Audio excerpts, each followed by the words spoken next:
Olá, meus amigos, minhas amigas, fãs de Elvis Presley que estão acompanhando o audiobook Elvis e Cat.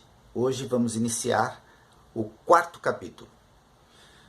Neste capítulo poderia ser intitulado Elvis on Tour, porque Cat vai nos contar de todas as dificuldades de estar na estrada uma noite, um dia em cada cidade, quando você já não sabe mais em que fuso horário você está, e toda a logística para você se manter sã durante uma turnê.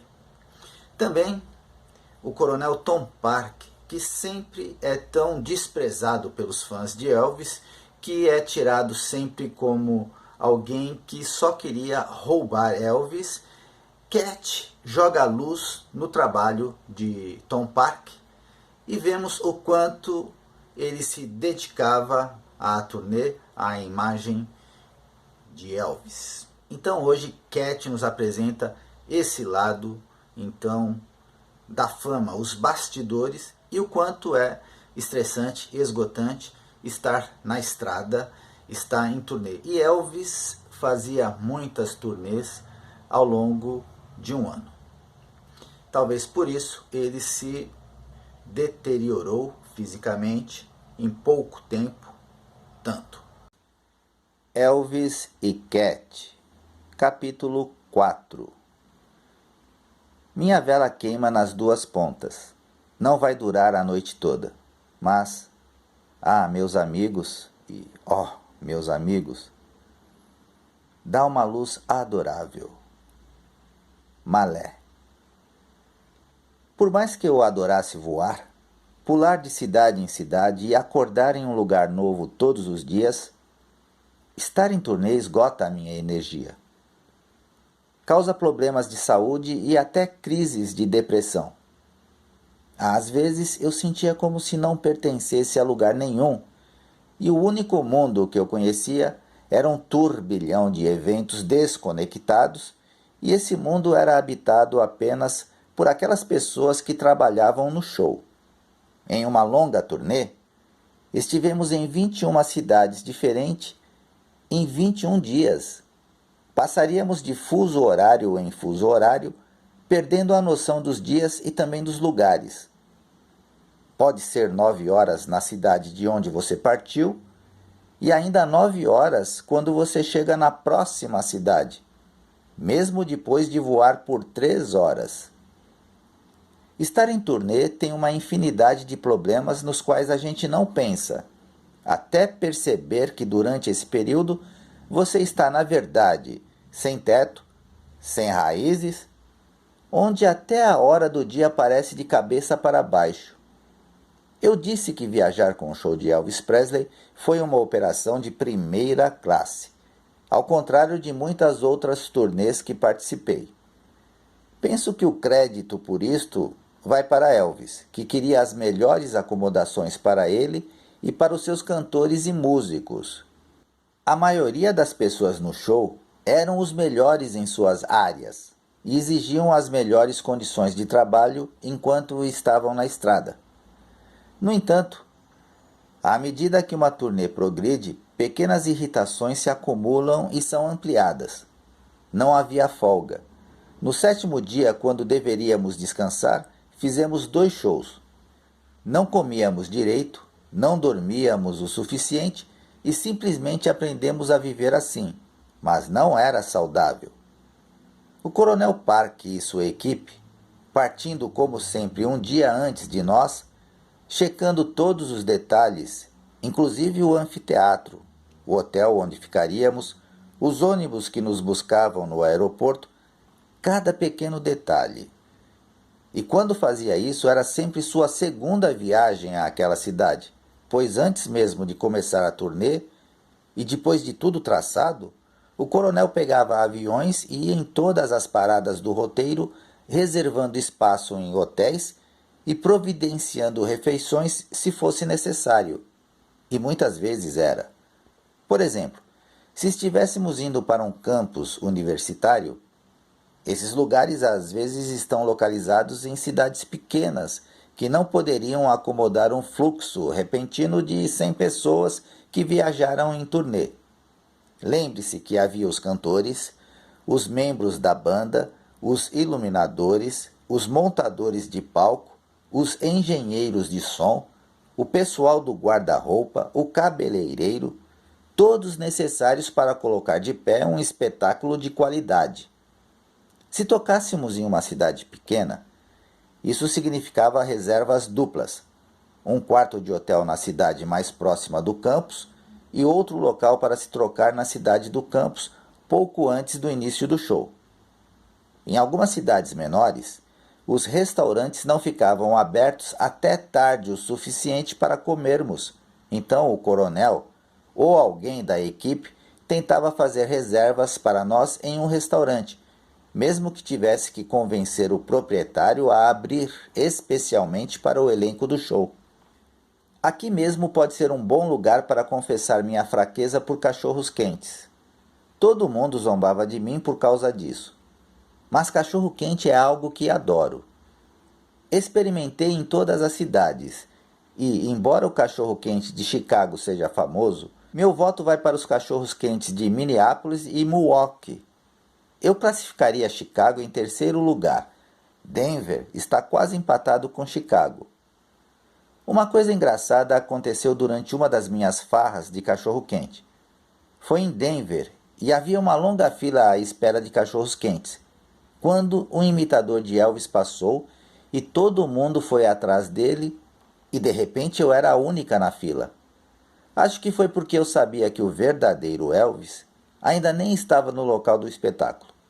Passou pela minha cabeça que deveríamos contratá-lo para viajar conosco, e assim eu nunca mais teria que ficar em outra fila por nada.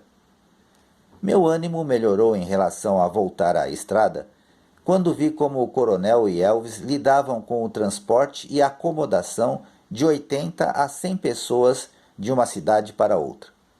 O coronel e sua equipe cuidavam de uma infinidade de detalhes. Tudo era tão organizado que parecia incrível. Deixávamos nossas malas do lado de fora da porta do nosso quarto e não precisávamos nos preocupar com mais nada. Assim que decolávamos em um avião fretado, quando chegávamos ao nosso destino, o coronel e membros de sua equipe estavam sempre a postos para nos dar as coordenadas dos quartos e as chaves, e depois carregavam nossa bagagem em ônibus que nos levava ao hotel ou motel onde ficaríamos hospedados. Não era nada parecido com as outras turnês em que estive, onde você lutava com sua própria bagagem, lutava com portfólios musicais, ajudava os outros com seus equipamentos, tentava encontrar transporte, esperava longas horas em aeroportos e então acabava dormindo em um ônibus porque não havia aviões para onde você estava indo, ou em algum motel de terceira categoria que não tinha ideia de que você estava chegando.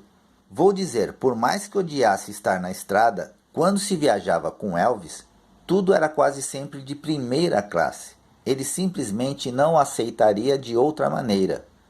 Mas mesmo sem todos esses detalhes, viajar pelo país ainda era uma experiência cansativa. Apenas uma coisa simples como lavar a roupa exigia um planejamento cuidadoso. Eu estudava meu itinerário e determinava em que cidade estaríamos por um período de 24 horas. Nesse interim, acumulava roupa suja e a carregava comigo num saco plástico até chegarmos àquela cidade onde ficaríamos por mais tempo. Imediatamente, eu entregava minha roupa ao mensageiro que retornaria ao meu quarto na manhã seguinte, antes de partirmos. Depois havia a preparação pessoal. Mantinha meu cabelo curto. Mas como ele é naturalmente cacheado, nunca precisei prendê-lo com bob antes do show ou antes de dormir. Bastava usar um secador de cabelo após a lavagem, pentear rapidamente e estava pronto. Pelo menos meu cabelo estava pronto. Não importa quantas vezes você tenha feito a mala e quanta experiência você tenha na estrada, suas roupas sempre ficam amassadas. Sempre carreguei um ferro portátil comigo para garantir. O velho truque de pendurar roupas amassadas no banheiro e depois ligar o chuveiro quente com a porta fechada cria vapor e às vezes remove rugas e vincos. Mas alguns materiais não respondem ao tratamento a vapor, o que significa que tem que ser passado a ferro. Como muitas pessoas, sou sensível a qualquer mudança no abastecimento de água. A água numa cidade pode ter um sabor excelente, mas é tratada de forma diferente, ou talvez o conteúdo natural ou os tratamentos químicos variem. Por isso, aprendi a levar comigo a minha própria água engarrafada para onde quer que fosse. Tentei nunca beber água da torneira numa cidade estranha. Por isso, se não tivesse água engarrafada, o resultado seria desidratação. Havia também uma teoria que se deveria beber muita água para ajudar com o jet lag, mas não acredito que exista algo que realmente ajude ou funcione. Jet lag é um distúrbio temporário do sono. Ocorre quando o relógio biológico do corpo está fora de sincronia com os sinais de um novo fuso horário. Causa dores de cabeça, insônia, sensação de desorientação e fadiga extrema. Depois de reconhecer os sintomas, você aprende a conviver com eles da melhor maneira possível. Eu sei que existem dietas e preparações que você pode fazer para prevenir o jet lag, mas a maioria delas não funciona na estrada. Por exemplo, uma pessoa sugeriu que você ficasse acordada enquanto estava no ar. Outro amigo disse para dormir de 12 a 14 horas antes de embarcar em um avião. Outro ainda diz que não comer nada 8 horas antes de viajar também traz resultados seguros. Até meu quiroprático entrou em ação quando me disse para andar descalça e abraçar uma árvore durante 10 minutos em cada cidade em que eu ficar, e então eu ficaria bem. Mas encontrar uma árvore no centro da cidade em qualquer lugar dos Estados Unidos não é algo fácil de fazer. Nenhuma dessas coisas é prática na estrada quando você se desloca tão rápido pelo país. Tenho certeza de que essas dicas têm algum mérito para o viajante casual, mas não para pessoas que dormem em média apenas 4 horas por noite durante 21 noites. Algumas das minhas melhores noites de sono foram a bordo de um avião. Não havia como eu ficar acordada. Você tem pouco controle sobre o tipo de comida que vai comer. Então, qualquer dieta especial do jet lag só funcionaria para alguém que viaja de avião algumas vezes por ano. Pode parecer que estou me contradizendo agora, porque disse que nossa bagagem estava sempre pronta a caminho do hotel quando chegássemos. Nem sempre. De vez em quando algo acontecia e ela estava a caminho de outro lugar ou ainda parada no aeroporto que acabamos de sair. Agora, se você chega em algum lugar sem a sua bagagem, sabe o quanto isso pode ser inconveniente. E se você vai fazer um show daqui a 2 horas, ou até mesmo antes de pousar, é uma catástrofe. Então, para me proteger, comecei a carregar a bordo uma pequena mala que continha um traje extra, além de artigos de maquiagem, caso minha bagagem fosse perdida ou extraviada. Jamais esquecerei de um dia quando estávamos todos sentados no ônibus, esperando a bagagem ser transportada do avião para o ônibus. Olhei para a pista de pouso e vi uma mala de alguma pobre alma caindo, voando da rampa de bagagem do avião, espatifando no chão e se abrindo. As roupas estavam por toda parte. Eu lamento muito por essa pessoa, eu disse para James, sentado ao meu lado. Então reconheci minha calcinha enquanto os homens lá fora a perseguiam por toda a passarela. Outra vez um trompista que era novo no grupo e não muito acostumado com a rotina, fez as malas 1 hora antes da chamada de bagagem, como era de costume. Ele inadvertidamente colocou junto também os sapatos e as meias. Seu feliz destino foi fazer toda a viagem daquele dia nas ruas, no aeroporto, no avião, descalço. Outra vez, Donnie Sumner, um músico e vocalista talentoso que agora é pastor, estava atrasado para o ônibus. Em sua tentativa desesperada de nos alcançar enquanto nos afastávamos do meio-fio, ganhando velocidade, ele saltou sobre uma cerca viva que crescia em frente ao hotel. Donnie não foi feliz. Seu pé ficou preso no topo do arbusto e ele acabou capotando, tentando se segurar.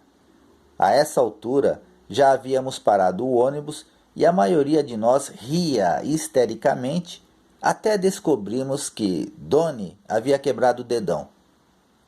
Na verdade, perder o ônibus era um medo com o qual todos vivíamos e com o qual tínhamos sonhos frustrantes. Quanto à comida, também aprendi que ou era banquete ou penúria. Houve momentos em que não era possível comer antes ou depois do show por causa dos horários. Então, eu tinha uma maleta portátil de emergência cheia de sopas, nozes e biscoitos. Agora, com meu traje e maquiagem de emergência, minha comida de emergência, minhas 2 garrafas de água, além de uma cafeteira, eu estava pronta para qualquer coisa. Houve dias em que me senti como uma mula de carga em vez de uma cantora, enquanto carregava tudo isso de cidade em cidade. Mas era melhor do que a alternativa de enfrentar a fome ou, pior, subir ao palco sem o traje adequado, o que aconteceu comigo uma vez. Final da parte 1 do capítulo 4. Bem, um ótimo final de semana a todos os amigos e eu espero poder voltar na segunda-feira dando continuidade a esta história. Um grande abraço a todos. Elvis, para sempre.